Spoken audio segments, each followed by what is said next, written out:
I've skated a few Nikes now and they've all been pretty solid, but these ones stand out from the pack. Kind of ruining the review here, but these ones are the best Nike shoes that I've skated, and it's kind of odd because they're actually a basketball shoe. So today we're going over my review and wear test of the Air Jordan 1 lows that I've been skating for 2 months now, which for me personally, that is quite surprising, especially seeing what kind of shoe it was. And I've actually never really skated a shoe that long before. Hey guys, welcome back to another video. I hope you're well. Well, we're slowly getting better weather here, and the packing continues for the big move.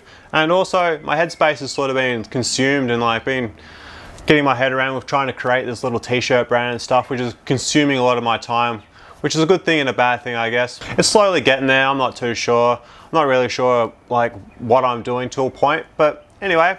Let's get on to the review and look at a little bit about the shoe. We all know what a Jordan 1 looks like. Simply, it's pretty much just a thinner dunk. They both look really nice in my opinion. I love them. I love the way they look, the way they feel, and just, yeah, mainly the way they look. There's so many different color options too. And for me, the lows are a lot better for my ankle flexibility. The shoe itself is a cup sole with the colorway that I was skating being leather throughout the upper, everywhere, which has its pros and its cons, and we'll touch on that soon. Air Jordans for me really skate well and are comfy for generally everyday use as well. So I wear them skating and walking around every day for work and stuff like that, because I really enjoy the look. It's that really nice classic look, and you can choose many different color blocking. There's so many different colorways out there. It's it can fit for any fit. Impact wise, I can't say that I really jumped down too much, but it is what it is. I've got to stop saying it is what it is. But I didn't really jump down too much heavy things I am being fully dyslexic today and it's giving me the sheets. But I didn't jump down too big things. But you see pros Deshaun Jordan and Yuto skating Jordan 1. So if they're skating them, they're sort of that sort of telltale sign that it is a decent shoe to skate in. As I mentioned, the upper is all leather. And the durability of leather is next to none, which really surprised me. I have not worn through leather anywhere, which like I said, really surprised me. And I'll set this little wear from my ollie area, and this is from 2 months of skating. 2 months of skating and a shoe only looks like that. I'm personally really impressed. I actually still can wear these in public because they don't look that beaten up. The stitching has come away though, especially around the ollie area and mainly just on the toe area, which is opened up and you can sort of put your finger in there.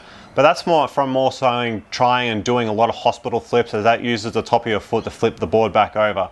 So if you're not doing that type of trick, the stitching on the toe cap will be a-okay, but that's just because when you do that hospital flip and bring it under, over and stuff and like that, or for the way I do it anyway, or when I'm trying to do it, I just tear up the top of the shoe and I've almost ripped through the lace on the inside of the shoe, which is really odd. The laces are held up really well everywhere else except for that one area because it's just a really unusual movement. The negative of the full level on the shoe is that it does not breathe. 100% stinky foot from a few hours of skating, and this happened pretty quick too, which is a bit disappointing because, yeah, old stinky foot, but nevertheless, it is the shoe is really comfortable and stuff like that. So after 4 hours of skating, my feet aren't sore like of some other skate shoes, and you wouldn't really think that because it's a cup sole that doesn't have too much impact protection, but over time, it breaks in really nicely, it breaks in really easily, the shoe itself, and it's just a comfortable shoe to skate in really. So it's usually one or the other that goes first, the upper or the sole, and the shoe itself is still trucking along nicely on the upper.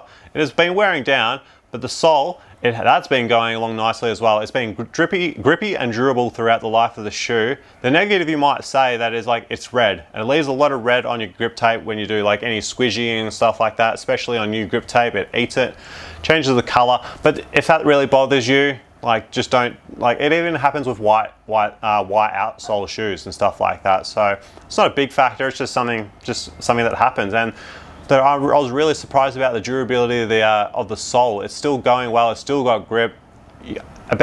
Probably about 2 weeks now, I can sort of start really feeling the board, feeling the ground as I walk at times too. So it is getting thin, but in that retrospect, it is there's still plenty of meat there, so that's good. I guess we've sort of covered the durability and stuff like that, and by far this is the best Nike shoe for durability that I've skated. So let's actually see and talk about how they actually do skate. For me, I really enjoyed skating these. The outsole where you do your flick and stuff like that, that wore down really slowly. So once you understood the flick of the shoe. I found like that you got a really consistent flick, and like a consistent flick throughout the life of the shoe. It didn't really change drastically, because that area where the shoe wears down, where you do your kick flips and stuff like that, wore down quite slow. The board feel is pretty solid as well. I'd say it's actually like the sole is pretty thin, but you do get like good board feel, but the impact I would probably call it a 5 to 6 out of 10. Another positive is that they look great while skating. So when you're skating and you feel great, you skate better. Is that right? I don't know if that's fact or fiction.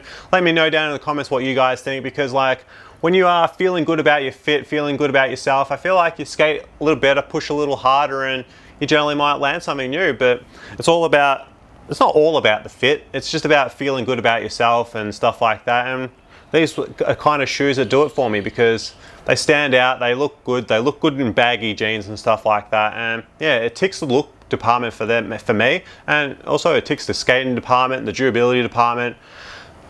Yeah, the only thing I guess it doesn't really tick is the stinkiness and maybe the lack of impact protection, but this old man ain't jumping down too big of things. Would I recommend this shoe? And I would say yes, especially if you actually have that bit of wider foot, because they are a bit of a wider footed shoe. Like they're like a dunk. They're like that wider dunk fit, but they are tapered in towards the nose that little bit, so the toe box isn't as wide, it's a bit more pointy. For $140 to $150 AUD, they're about a mid-tier on the costing for skate shoes in Australia, because you generally pay anywhere from $100 to $10 to $200 for skate shoes here. So they're middle of the pack, and they probably outperform and like durability wise as well, outperform most skate shoes that are in that price bracket. So that is a tick for them. Like I know overseas and some people in different countries, they go crazy about our prices, but due to shipping and taxes and stuff about getting the product into the country, that's why our skate products are exuberant. Like all these decks up here, our decks are anywhere from 100 to 10 to, again, usually about 150, and then you got hockey and FA that are like 180 to 200. Prices are crazy.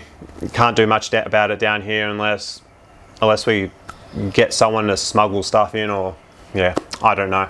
And you can actually get like general release Jordans, so you don't have to try and win a raffle. And like it is a slimmer dunk, as in like, I don't know, there's a lot more tech in an SB dunk, because obviously the skateboarding shoe, it's got better ankle protection. It's a lot chunkier though. It's got better impact protection, but I found my durability was better on the Jordan than the dunk. I'd almost rather skate the Jordan over the dunk, because like, I know it's a little bit slimmer. I had a bit more better ankle flexibility and stuff like that. It's been more durable sole and upper for that leather, though I did skate a suede dunk. I don't know if that makes too much of a difference, but the leather has been really good on these pairs of Jordans. So maybe put the SB Air unit into the Jordan. That's a good idea. That's probably for my next experiment. I might try that actually, because I got as you can see, I got plenty of SB Air units to chuck into Jordans like that. So I'll probably do that and test that out, because that could actually it could take away the board feel, but it could improve the impact protection. So I know it's like a bit of a double-edged sword, isn't it?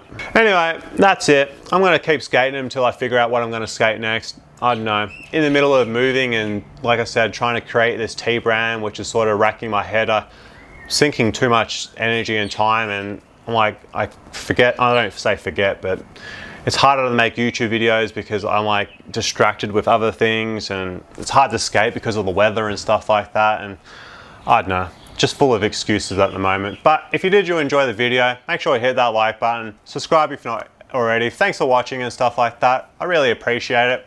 Hope you're going well, hope you keep killing it, and until the next video, I'll see you guys then. Peace.